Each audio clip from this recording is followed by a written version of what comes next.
ناقص ہے. انسان کی عقل ناقص, جیسا کہ انسان کے دیکھنے کی جو لمٹ ہے وہ کیا ہے, ناقص ہے, لمیٹڈ ہے. دیکھنے کی صلاحیت کیسی ہے, لمیٹڈ ہے. سننے کی صلاحیت کیسی ہے, لمیٹڈ ہے. بولنے کی صلاحیت کیسی ہے, لمیٹڈ ہے. چلنے کی صلاحیت کیسی ہے, لمیٹڈ ہے. ویسی سوچنے کی صلاحیت بھی کیسی ہے, کیسی ہے بولو, لمیٹڈ ہے. اس کا دماغ وہ سوچ نہیں سکتا جو اللہ نے بنایا. اللہ دنیا کے بنانے والے ہیں, اللہ کائنات کے بنانے والے ہیں, اللہ تبارک و تعالیٰ ہمیشہ سے ہیں, اللہ ہمیشہ رہنے والے ہیں. اللہ نے کچھ تھوڑی دیر کے لیے انسانوں کو بھیجا اور یہ دنیا کا نظام اللہ نے بنایا. تو انسانوں کے نظام کو صحیح چلنے کے لیے کیا چیز درکار ہے, وہ چیز اللہ نے اپنے اس دین کے ذریعے سے دے دی. کہا کہ دنیا کے اندر اگر سسٹم چاہتے ہو, صحیح آرام چاہتے ہو, عافیت چاہتے ہو, تو کہا کہ دین پہ آ جاؤ, دین پہ آ جاؤ. یہ دین دیا, یہ رول دیا, سسٹم دیا.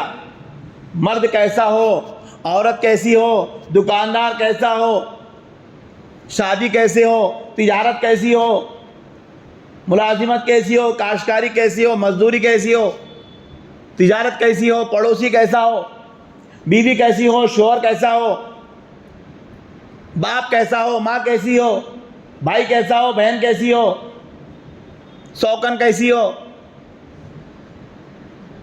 ہے کہ نہیں؟ بتائیں کسی مذہب میں سننے کو ملا؟ طہارت کیسی ہو, حکومت کیسی ہو, کون بتایا ہمارے کو؟ کس نے بتایا؟ اسلام نے بتایا.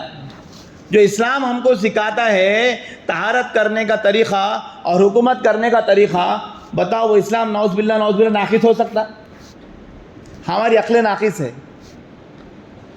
اگر ایک فرد کو کامیاب ہونا چاہتا ہے, اس کو دین پر آنا پڑے گا. ایک میاں بیوی کے جوڑے کو کامیاب ہونا ہے, اس کو دین پہ آنا پڑے گا. ایک فیملی کو کامیاب ہونا ہے, اس کو دین پہ آنا پڑے گا. ایک محلے کو کامیاب ہونا ہے, سکسیسفل سوسائٹی بنانا ہے, اس کو دین پہ آنا پڑے گا. ایک ملک کو کامیاب ترین ملک بنانا ہے, اس کو دین پہ آنا پڑے گا.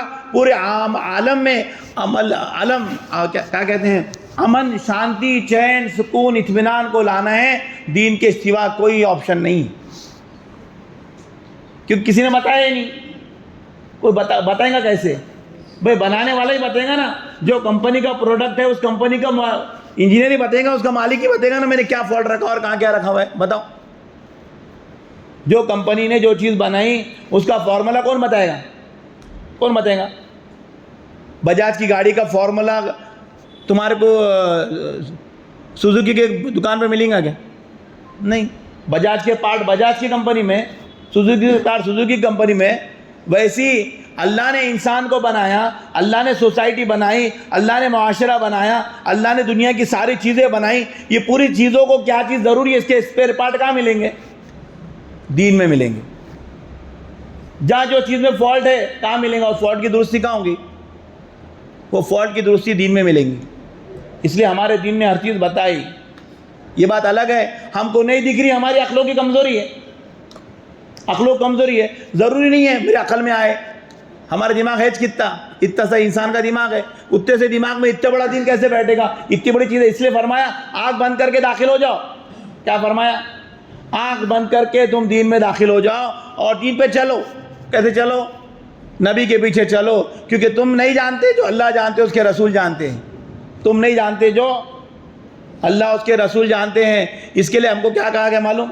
ہم کو کہا گیا ایمان لاؤ. کیسے؟ جیسا میں نے لایا. کیا کہا؟ اس لیے ہم نے اللہ کے نبی کے بھروسے پر ایمان لایا. ہم نے اپنے عقلوں پر ایمان لایا کیا؟ ہم کو سمجھ میں آ گیا بول کے لائے بولے ہم نہیں. اللہ کے نبی نے جو بات کہی ہم نے اس کو تسلیم کری, کیونکہ ہم نے سب سے سچا کس کو مانا ہے؟ اللہ کے نبی صلی اللہ علیہ وسلم کو سب سے سچا مانا ہے. ہم نے آنکھ بند کر کے ان کی بات پر سرنڈر کر لیا ہے. تو ہماری باتیں جھوٹی ہو سکتی, ہماری عقلیں جھوٹی ہو سکتی, ہمارا دماغ جھوٹا ہو سکتا, ہماری سوچ جو ہے تو ناقص ہو سکتی. اللہ کے نبی نے کئی بات جھوٹی ہو سکتی.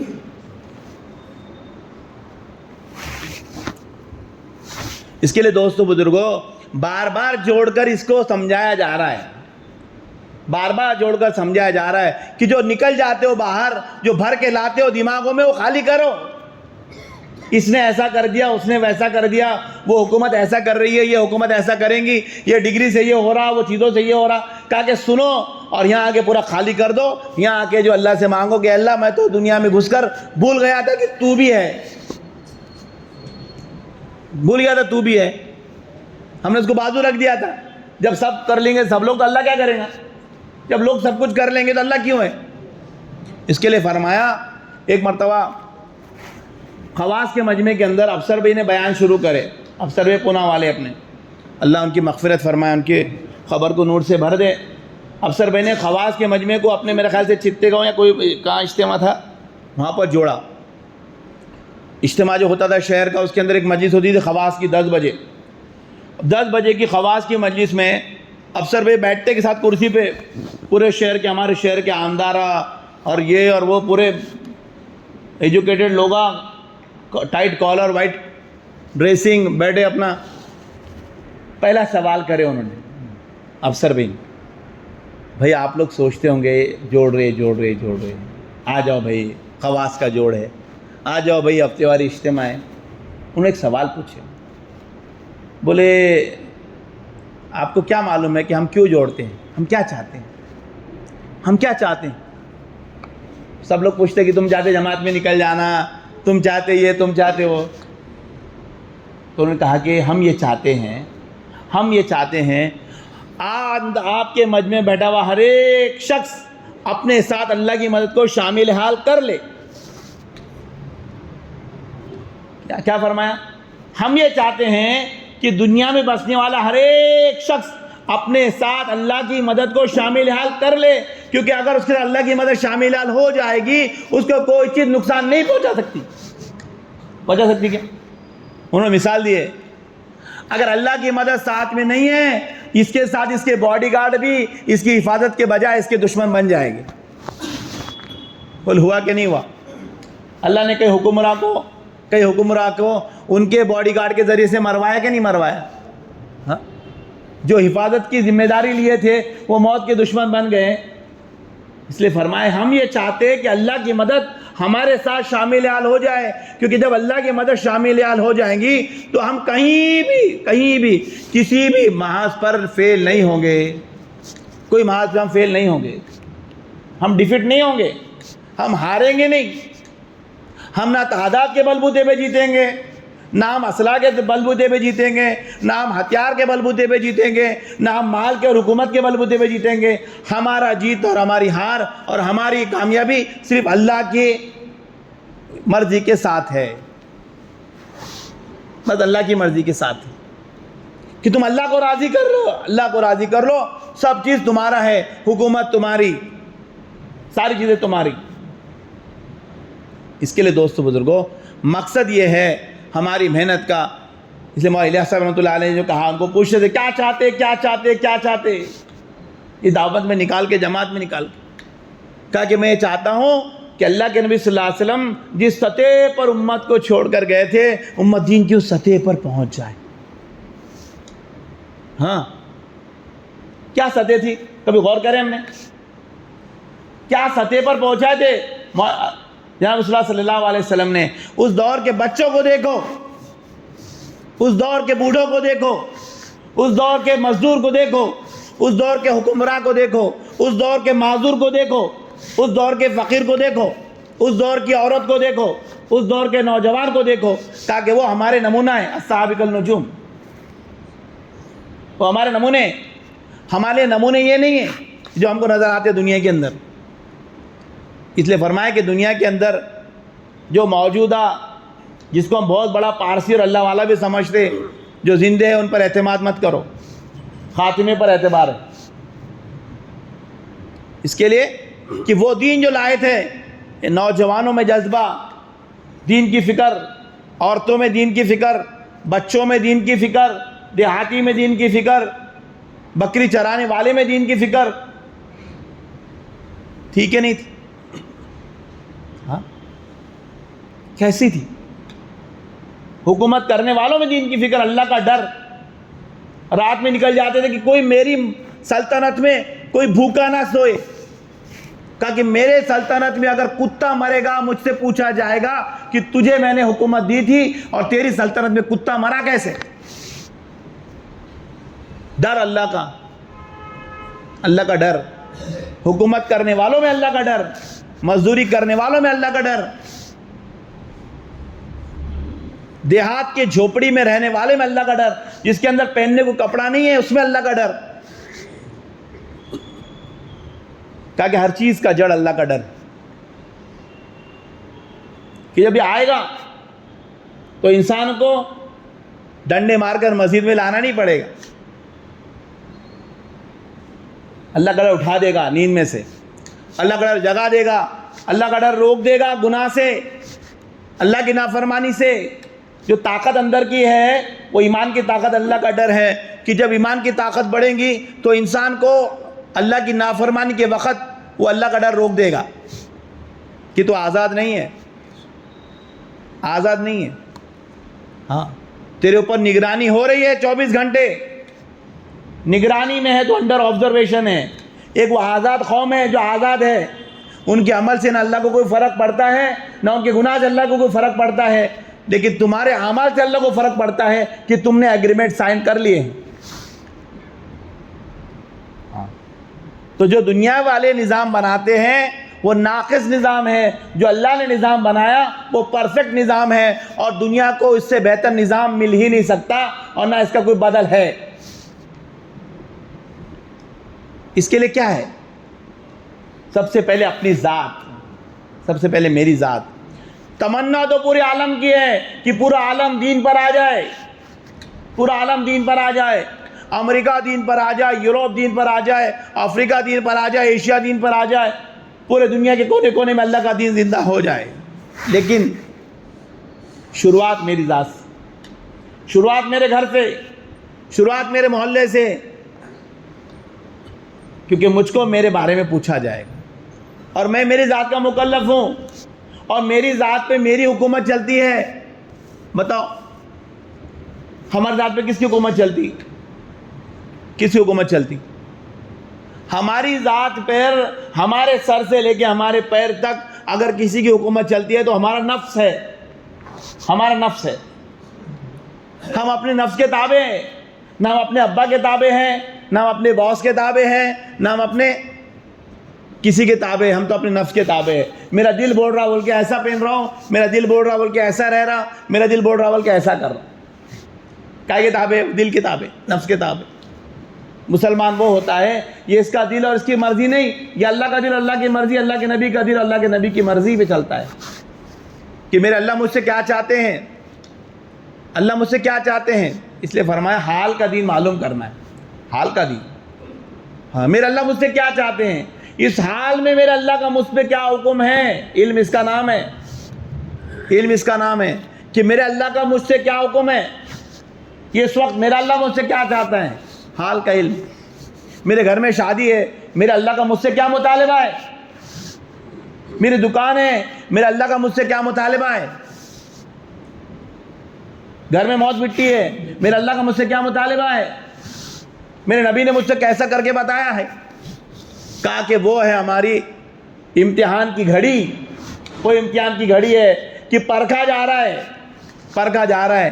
کلمہ پڑھ کے تو نکل گئے، نماز پڑھ کے تو باہر نکل گئے، باہر جا کے گھل مل گئے، ایمان والے کی دکان بھی ویسی، غیر ایمان والے کی دکان بھی ویسی، مسلمان کی نوکری بھی ویسی، غیر مسلم کی نوکری بھی ویسی، ادھر بھی ٹیبل کے نیچے چل رہا، اس کا بھی ٹیبل کے نیچے سے چل رہا، یہ بھی آزاد پنچھی کی جیسا گزار رہا، وہ بھی آزاد پنچھی کی جیسا گزار رہا، اور اپنے آپ کو کیا اطمینان دلا رہا ہے، کیا اطمینان دلا رہا ہے، میں تو الگ، میں تو الگ۔ اور زندگی کیسی، زندگی کیسی، زندگی تو گلی ملی، گلی ملی، پتہ نہیں چلے گا، دیکھیں گے تو کون ہے یہ، نہ اخلاق سے پتہ چل رہا ہے، نہ معاملات سے پتہ چل رہا ہے، نہ معاشرے سے، نہ ان کے گھر کے لین دین سے پتہ چل رہا ہے۔ معاشرے میں حلال حرام کی تمیز ختم، اس لیے بولتے ہیں جو چیز کثرت سے ہوتی ہے اس کی حرمت نکل جاتی ہے، کرایت نکل جاتی، کرایت نکل جاتی۔ کتنے بڑے بڑے گناہ کی کرایت نکل گئی، دلوں میں کرایت بھی نہیں آ رہی، ابھی میں ایک بیان سن رہا تھا، کہا کہ سود جو ہے، سود ہے اتنا بڑا گناہ ہے، انہوں نے تشریح کر کے بتائے جتنے گناہ ہیں سارے گناہ کے سامنے، سارے گناہ اس کے سامنے زیرے کے برابر، ذرے کے برابر، یہ پہاڑ کے برابر ہے سود۔ لیکن کیا وہ معلوم آپ کو، معاشرے میں رات دن وہی پیشے میں دیکھ رہا ہوں، ہمارے اندر سے سود کی حرمت ہی ختم ہو گئی، حقارت ہی ختم ہو گئی، ڈر ہی نہیں لگتا ہمارے کو۔ ظاہر میں ہم کو نظر آ رہا ہے کہ ماشاءاللہ پہلی صف میں نماز کو بھی آ رہے ہیں اور ماشاءاللہ سنت بھی ہے اور سب برابر ہے، لیکن شرابی تو نظر آ جائے گا لوگوں کو، ارے یار یہ کیا پیتا بیچارہ، لیکن یہ نظر نہیں آئے گا اس کے سفید کپڑے کے پیچھے کیا چھپا ہوا ہے، نظر نہیں آئے گا، کیونکہ زیادہ ہو رہا ہے۔ کیا ہو گیا؟ جب کوئی چیز زیادہ ہو جاتی ہے، اس کی کراہت نکل جاتی ہے، تو بھی کر رہا کیا، ٹھیک ہے میں بھی کر رہا، ٹھیک ہے چلن۔ اس لیے بولتے نا کہ جب اعمال کی کثرت بڑھیں گی، دین پہ آنے والوں کی کثرت بڑھیں گی، تو بے دینی پہ چلنے والوں کو مجبور ہونا پڑے گا دین پہ آنے کے لیے۔ اس لیے فرمایا کہ دور صحابہ میں منافق کی بھی فجر کی نماز چھوٹتی نہیں تھی، اس کی وجہ کیا تھی؟ ڈرتا تھا تب جا رہے میں اکیلا ہلک تھلک نظر آ جاؤں گا۔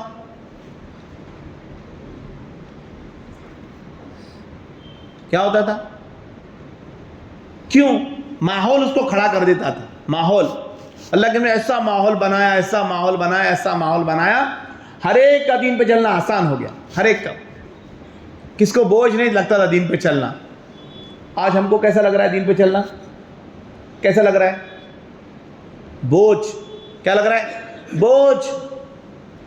اس لیے فرمایا دوستو بزرگوں، غیروں کے دین میں ہمارے دین میں فرق کیا ہے؟ غیروں نے اپنے دین کو ان کی عبادت گاہ میں محدود کر دیا، غیروں نے اپنے دین کو عبادت گاہ میں محدود کر دیا، اپنے اللہ تبارک و تعالیٰ نے اسلام کو، دین کو مسجد میں قید نہیں کرا، بلکہ دین تو اللہ نے ہر چیز کا بتا دیا کہ تمہارا دین مسجد میں نہیں ہے، مسجد کا دین تو تمہارا 10% ہے، تمہارا اس سے زیادہ دین باہر ہے، اصل تو وہ تمہارا دین ہے، تمہاری زندگی تمہارا دین ہے، تمہاری شادی بیاہ تمہارا دین ہے۔ لیکن ہم کیا کر رہے ہیں؟ جیسا غیر جا رہے ہیں، ماتھا ٹیک رہے ہیں، گھنٹی بجا رہے ہیں، ہم جا رہے ہیں اپنا کچھ نہ کچھ اسٹیپس کر کے آ جا رہے ہیں۔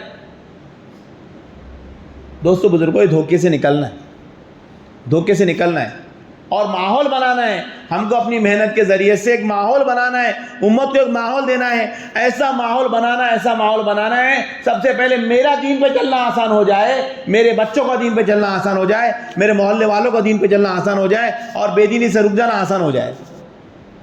ماحول کیسے بنے گا دوستو؟ وہ ماحول محنت سے بنے گا۔ ماحول کیسے بنے گا؟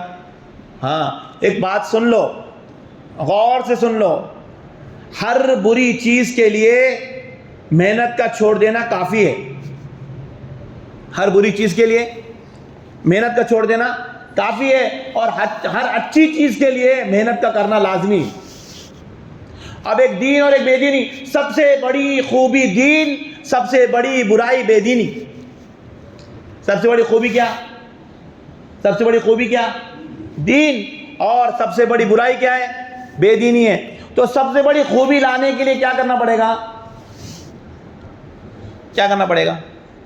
اب میں چھوٹی چھوٹی خوبیاں گنا لیتا ہوں۔ انسان کو اچھا پاک صاف بننا ہے، صاف ستھرا ہونا ہے۔ کون سی گولی کھانا پڑتی؟ بولے میں اپنی جگہ سے اٹھوں گا نہیں، یہیں بیٹھوں گا میں، ایک دم صاف ہو جانا، ہو جائے گا؟ اللہ مجھے صاف کر دے، اللہ مجھے صاف کر دے۔ صاحب ایک مہینے کے بعد دیکھنا، ان کے بعد بیٹھ نہیں سکیں گے، آپ بیٹھ سکیں گے؟ تو کیوں صاف نہیں ہوئے؟ کیا کروں مول صاحب، صاف ہونے کی دعا کر رہا ہوں، صاف ہی نہیں ہو رہا، میرے جسم سے بدبو آنے لگ گئی۔ آپ کچھ پڑھ کے پھونک دو، آپ کچھ پڑھ کے پھونک دو۔ مولانا کیا پڑھ کے پھونکیں گے؟ لا حول ولا قوت۔ کیا پڑھ کے پھونکیں گے؟ ارے یہ پاک ہونے کے لیے دعا نہیں ہے، پاک ہونے کے لیے محنت ہے۔ محنت کرو، اٹھو، اپنی جگہ چھوڑو، باتھ روم میں جاؤ، سب سے پہلے پانی کا انتظام کرو، صابن کا انتظام کرو، ٹوال کا انتظام کرو، اپنا وقت فارغ کرو, اپنے آپ کو باتھ روم میں لے جاؤ, چند وقت اس کے پیچھے لگاؤ تو تمہارے جسم کے حصے جو ہے وہ چمکیں گے, نکھریں گے. یہ چھوٹی سی خوبی تمہارے اندر آئیں گی, بغیر محنت سے نہیں آتی. ایک چھوٹی سی خوبی نہیں آ رہی بغیر محنت کے, اتنی بڑی خوبی. زنگ لگا ہوا ہے ہماری معاشرت کو, زنگ لگا ہوا ہماری سوسائٹی کو, اور ہم پاک ہونے کی دعائیں کر رہے ہیں. ایک جسم نہیں پاک ہو رہا ہماری بغیر محنت کی, ہو رہا. کہا کہ ایک جسم کے پاک کرنے کے لیے محنت ہے, اور ناپاک کرنے کے لیے کون سی محنت ہے بتاؤ؟ ناپاک کرنے کے لیے پاکی کی محنت کرنا ہی ناپاکی کی محنت ہے. وہ جو کر رہا ہے وہ کیا کر رہا ہے؟ وہ بیٹھ کے کیا کر رہا ہے؟ کیا کر رہا ہے؟ ناپاکی کی محنت کر رہا ہے. کیا کر رہا ہے وہ؟ ناپاکی کی محنت ہے. کیونکہ پاکی کی محنت چھوڑ دیا, مطلب ناپاکی کی محنت میں لگا ہوا ہے, وہ ناپاک ہوتے جا رہا ہے. جتنا آج ناپاک ہے کل اس سے زیادہ ہوگا, پرسوں اس سے زیادہ ہوگا, ایک مہینے کے بعد اس سے زیادہ ہوگا. ایک گھر ہے, گھر میں آپ نے صفائی نہیں کرے, آپ گھر کو اندر صفائی نہیں کرے, ایک دن نہیں کرے, 8 دن نہیں کرے, 15 دن نہیں کرے, ایک مہینہ نہیں کرے, آپ گھر کو جا کر دیکھو تو آپ کو پتہ چلے گا گھر نے کس نے گھر کو خراب کر دیا. گھر میں دھول مٹی ڈال دی اور گھر میں لوگوں نے گندگی کر دی, تو پتہ چلے گا کس نے گندگی کی. کہا کہ کسی نے نہیں کی, آپ نے صفائی نہیں کی, اس لیے گھر میں گندگی ہوگی. آپ نے کیا کرے؟ صفائی نہیں کرے, مطلب آپ نے گندگی کرے. تو گندگی کس نے کرا؟ آپ نے. ویسی ہماری زندگیاں ویران ہو گئی. ہم نے اپنے آپ پر دین کی محنت کو نہیں کرا, اس کے لیے ہماری دنیا میں, ہماری زندگی میں بے دینی آ گئی, ہمارے گھروں میں بے دینی آ گئی, ہمارے معاشرے میں بے دینی آ گئی, ہمارے سوسائٹی میں اور پورے عالم میں بے دینی پھیل گئی. کیسے پھیلی؟ محنت کے چھوٹنے سے. ہمارے سامنے مثال کون ہے؟ صحابہ ہے. ہمارے سامنے مثال کون ہے؟ صحابہ ہے. وہ صحابہ کی جو پرانی زندگی تھی, اب وہ زندگی کو کمپیئر کرو بعد کی زندگی سے, ایمان لانے کے بعد کی زندگی سے. تبدیلی آئی کہ نہیں آئی؟ تبدیلی آئی نا. کیا کرے انہوں نے؟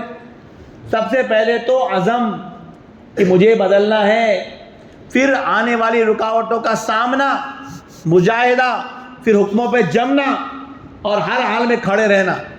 پھر کیا ہوا؟ اللہ نے بدل دیا, ایسے بدلا کہ دنیا ان کے پیچھے چلنے والی بنی, دنیا پہ حکومت کر دیے. ایسے بدلا کہ ان کو چروانے نہیں آتے تھے بکرے اور اونٹ, کیا چلانے بن گئے؟ آگ چرا رہے. اونٹ چرانا نہیں آ رہی تھی, کیا چرا رہے؟ آگ کو دھکے مال کے نکال دیے. بنے کہ نہیں حکومت کرے دنیا پر, بڑی بڑی حکومتیں کرے. یہ تبدیلی کب آئی؟ محنت کرنے پر آئی. اللہ کے نبی نے محنت کا میدان بنایا صحابہ کی زندگی کو, تو صحابہ کی زندگی نمونہ بن کے انہوں نے ایسا معاشرہ قائم کرے کہ وہ لوگوں کے اندر پھیلائے.